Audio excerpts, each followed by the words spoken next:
पानीय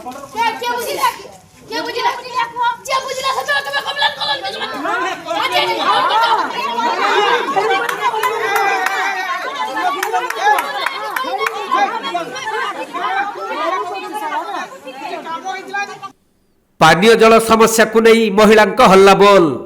पानी समस्यार समाधान करने मयूरभंज जिला रासगोविंदपुर ब्लॉक अधीन झाटियोड़ा पंचायतवासी पंचायत कार्यालय रे ताला पकाई देइथिले जेउथिपाई सेठारे प्रबल उत्तेजना प्रकाश पाइथिला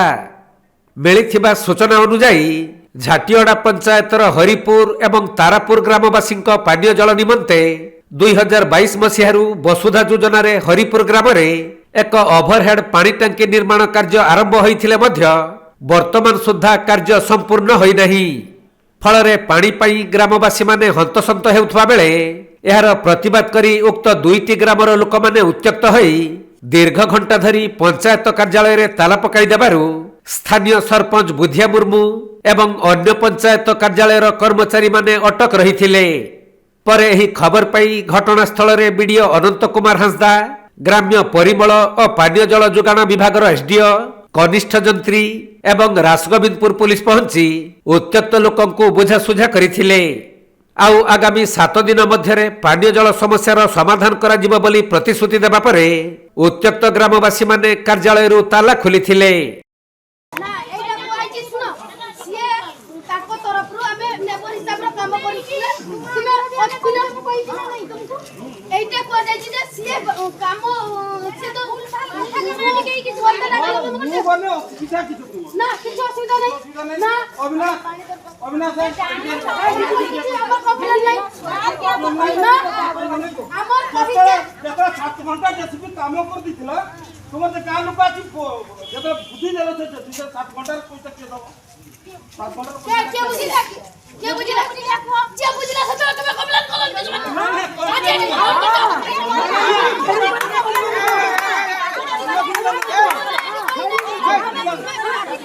मयूरभंज जिला बोरडारू ज्ञानरंजन बेहेरा रिपोर्ट कोणार्क लाइव।